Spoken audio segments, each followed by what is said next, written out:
സഹോദരൻ കെ മുരളീധരൻ മത്സരിക്കുന്നു വടകരയിൽ ഇതിനകം തന്നെ പ്രചരണ വിഷയമായി കഴിഞ്ഞിരിക്കുന്നത് ഹിമാചൽ പ്രദേശിലെ MLA-മാരെയൊക്കെ ചൂണ്ടിക്കാണിച്ച് കോൺഗ്രസിന് വോട്ട് ചെയ്താൽ BJP-യിലേക്ക് പോകുമോ എന്നൊരു വലിയ രാഷ്ട്രീയ ആരോപണം വയ്ക്കുമ്പോഴും അതിനെ മറികടക്കാൻ കെ മുരളീധരന് കഴിയുമായിരുന്നത് ലീഡർ കെ കരുണാകരൻ്റെ മകന് ഒരിക്കലും BJP-യിലേക്ക് പോകാൻ കഴിയില്ല. പക്ഷെ മകൾ പോകുമ്പോൾ അത് മുരളീധരൻ്റെ ഒരു ആത്മവീര്യത്തെ കൂടി ബാധിക്കുന്നു.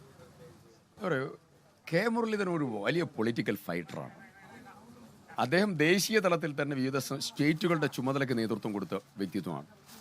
അദ്ദേഹം എല്ലാ സന്ദർഭങ്ങളിലും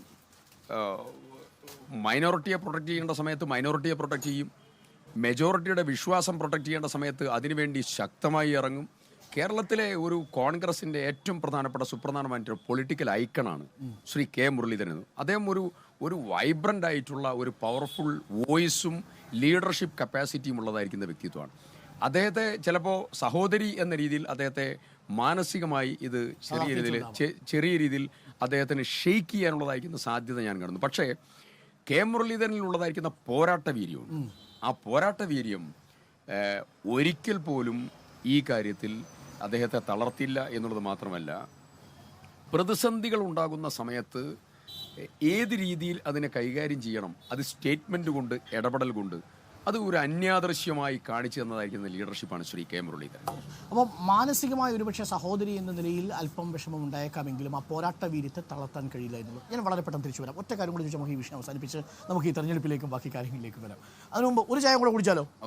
ഒരു ചായ കൂടെ കുടിക്കാം. അപ്പോൾ നല്ല കടുപ്പത്തിലൊരു ചായ. ഇന്ന് ഞങ്ങൾ രണ്ടുപേരും കടുപ്പത്തിൽ ചില കാര്യങ്ങളൊക്കെ സംസാരിക്കാൻ പോവാണ്. ഒന്നുമില്ല കേട്ടോ, അതിന് നമ്മൾ പൊതുവെ കൊടുക്കുന്നൊരു ബിൽഡപ്പ് മാത്രമാണ്. എനിക്ക് ലൈറ്റ് മതി. എനിക്ക് കടുപ്പായിക്കോട്ടെ. അപ്പോൾ ഒരു കാര്യം കൂടി ചോദിക്കുക. അതായത് പത്മജ വേണുഗോപാലിന് പാർട്ടി കൊടുക്കാവുന്ന സ്ഥാനമാനങ്ങളെല്ലാം കൊടുത്തു. അതായത് ഈ കുടുംബവാഴ്ച എന്ന ആരോപണം നേരിടുന്ന ഘട്ടത്തിൽ പോലും പാർട്ടിക്ക് അതിനുള്ളിൽ നിന്നുകൊണ്ട് കൊടുക്കാവുന്നതെല്ലാം 3 തവണയാണ് അവർ പാർലമെൻ്ററി വ്യത്യസ്ത സ്ഥലങ്ങളിൽ മത്സരിച്ചത്. അവർ KTDC ചെയർപേഴ്സൺ അടക്കമുള്ള പദവികളിലേക്ക് എത്തി. അപ്പോൾ ഈ സ്ഥാനമാനങ്ങൾക്ക് വേണ്ടിയുള്ള മോഹം ഒരു ഭാഗത്തുണ്ട്, ഒരു ഭാഗത്ത് ഈ പറയുന്ന ഏതെങ്കിലും തരത്തിലൊരു ഫിനാൻഷ്യലായിട്ടുള്ളൊരു അന്വേഷണത്തെ, സാമ്പത്തികമായിട്ടുള്ള അന്വേഷണത്തെ ഭയന്നു പോയി എന്നൊരു ആരോപണമുണ്ട്. യഥാർത്ഥത്തിൽ അവർ ഈ കോൺഗ്രസ് കുടുംബത്തോട് ചെയ്തത് എന്താണ് എന്നാണ് ചരിത്രം രേഖപ്പെടുത്തുക? ഒരു സംശയവുമില്ല. അതിപ്രധാനമായിട്ടുള്ള ഒരു സമയത്ത് കോൺഗ്രസ് പാർട്ടിയെയും പ്രവർത്തകന്മാരെയും വഞ്ചിച്ച ആളുകളെ ഏത് രീതിയിൽ വിശേഷിപ്പിക്കും?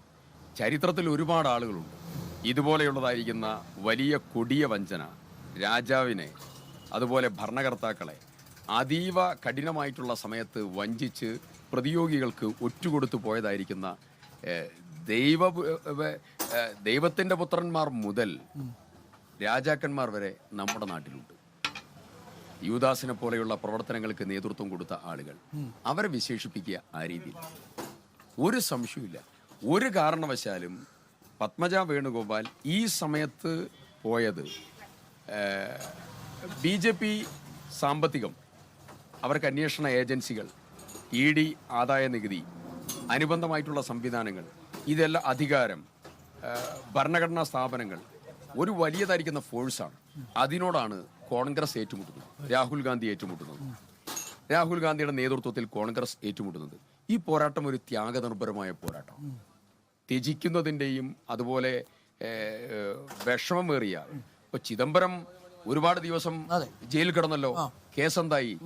രാഹുൽ ഗാന്ധി 56 മണിക്കൂർ ചോദ്യം ചെയ്തല്ലോ, സോണിയാഗാന്ധിയെ 3 ദിവസം ചോദ്യം ചെയ്തല്ലോ, ഒരുപാട് പേരെ ചോദ്യം ചെയ്തു. ചോദ്യം ചെയ്യുമ്പോഴും കേസെടുക്കുമ്പോഴും ഒരുപാട് ഭീഷണികൾ വരുന്ന സമയത്തും അതിനെ എതിരിടുക, അതാണ് നേരത്തെ സൂചിപ്പിച്ച ധാർമ്മിക ശേഷി എന്ന് പറയുന്നത്.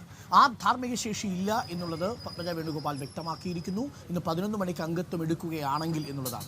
എന്തായാലും അത് കോൺഗ്രസ് കുടുംബത്തെ ആകെ വിഷമിപ്പിച്ചിട്ടുണ്ട്. പക്ഷേ പോരാട്ട വീര്യം കൂടും എന്ന് തന്നെയാണ് പറയുന്നത്. വളരെ പ്രധാനപ്പെട്ട കാര്യങ്ങളാണ് രാവിലെ സിദ്ദിഖ് MLA നമ്മളോട് പറഞ്ഞത്. ഇനി നമുക്ക് മണ്ഡലത്തിലേക്ക് ഒന്ന് വരണം. എന്താണ് ഇവിടെ സംഭവിക്കാൻ പോകുന്നത്? ഒപ്പം ചില കാര്യങ്ങളുണ്ട്, അതൊക്കെ നമ്മൾ MLA യോട് ചോദിക്കാം.